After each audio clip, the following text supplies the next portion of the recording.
Assalamualaikum warahmatullahi wabarakatuh. Sebelumnya izin memperkenalkan diri. Perkenalkan, nama saya Aulia Rufaida dengan NIM 2110123140155 dari metodologi penelitian kelas C. Yang mana pada kesempatan kali ini saya akan mempresentasikan hasil proposal penelitian sebelumnya sudah saya susun dengan judul Analisis Geokimia Sosrok terhadap Potensi Hidrokarbon pada PT Pertamina Hulu Energy Offshore Southeast Sumatera. Yang mana untuk proposal penelitian pada kali ini itu memiliki outline berupa latar belakang, rumusan masalah, tujuan dan manfaat, ruang lingkup, tinjauan pustaka, metode penelitian, dan juga roadmap. Yang pertama, masuk pada latar belakang.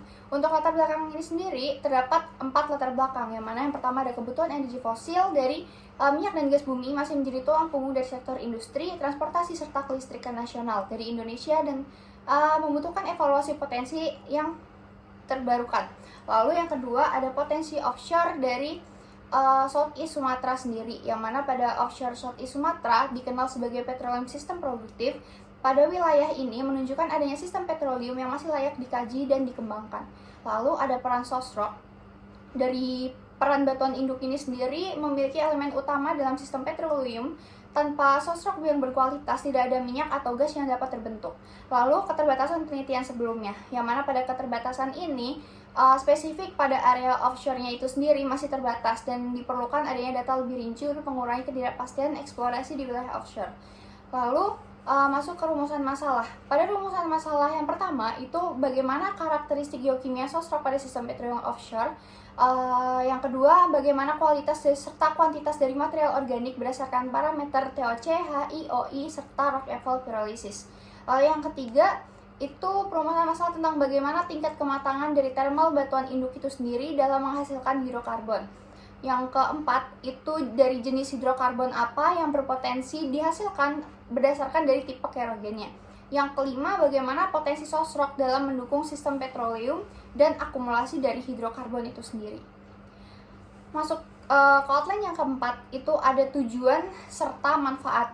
Untuk tujuan penelitian itu sendiri, yang pertama, Anda memberikan kontribusi ilmiah dalam kajian geokimia organik dan evaluasi dari sosrok. Lalu yang kedua, menambahkan informasi karakteristik geokimia sosrok pada sistem petroleum dari offshore Southeast Sumatera Basin.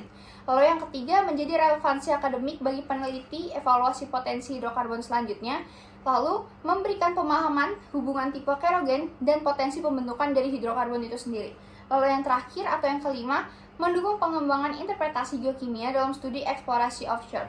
Untuk manfaat yang dapat dicapai itu yang pertama, informasi, kualitas, serta potensi sosrok untuk eksplorasi hidrokarbon pada Pertamina Hulu Energy. Lalu mengurangi ketidakpastian eksplorasi melalui evaluasi geokimia offshore. Lalu yang ketiga, adanya data pendukung interpretasi potensi generasi hidrokarbon pada offshore South Sumatera Basin. Lalu adanya gambaran tingkat kematangan thermal dalam menghasilkan minyak atau gas. Yang terakhir itu bahan pertimbangan pada pengembangan studi eksplorasi petroleum di offshore yang ada di Indonesia. Selanjutnya masuk ke ruang lingkup. Untuk ruang lingkup itu sendiri, yang pertama ada lokasi penelitian. Untuk lokasi penelitian ini difokuskan pada wilayah offshore dari Southeast Sumatera Basin. Dan hal tersebut pada wilayah ini itu masuk dalam operasional dari Pertamina Hulu Energy, yang mana salah satu sistem petroleum offshore produktif yang ada di Indonesia, di barat Indonesia. Lalu yang kedua, aspek yang dikaji. Dari aspek ini yang dikaji itu meliputi dari analisis geokimia sosrok, tidak mencakup reservoir, seal rock, atau analisis dari ekonomi migas secara rinci.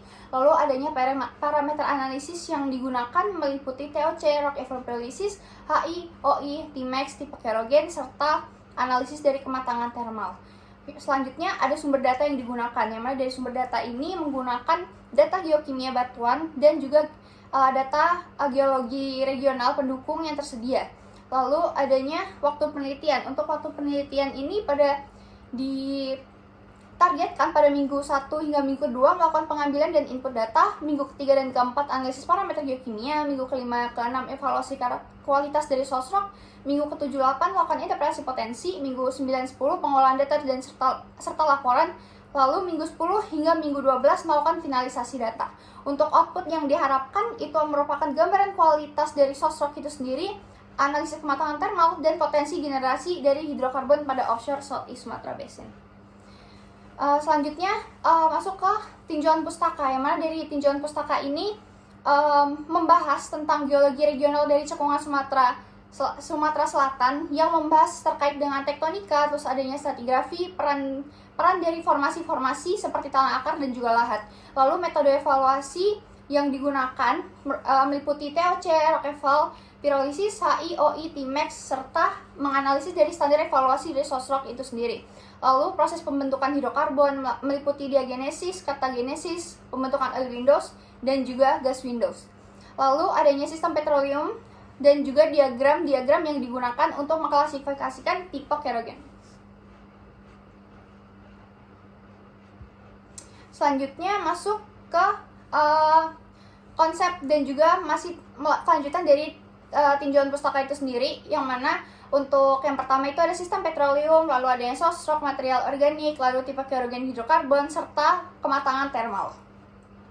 Lalu metode penelitian. Untuk metode penelitian ini sendiri itu meliputi analisis TOC, Rockefeller pyrolysis, analisis tipe kerogen, analisis kematangan thermal, dan juga interpretasi dari potensi hidrokarbon. Untuk roadmap yang saya cantumkan itu meliputi input data, analisis parameter geokimia, evaluasi kualitas dari sosrok, penentuan tipe kerogen, evaluasi kematangan thermal, serta interpretasi potensi hidrokarbon untuk menentukan dari fluida yang didapat seperti minyak, gas, dan juga potensi dari sistem petroleum. Mungkin sekian yang dapat saya sampaikan. Apabila ada kurang dan kesalahan mohon dimaafkan. Terima kasih.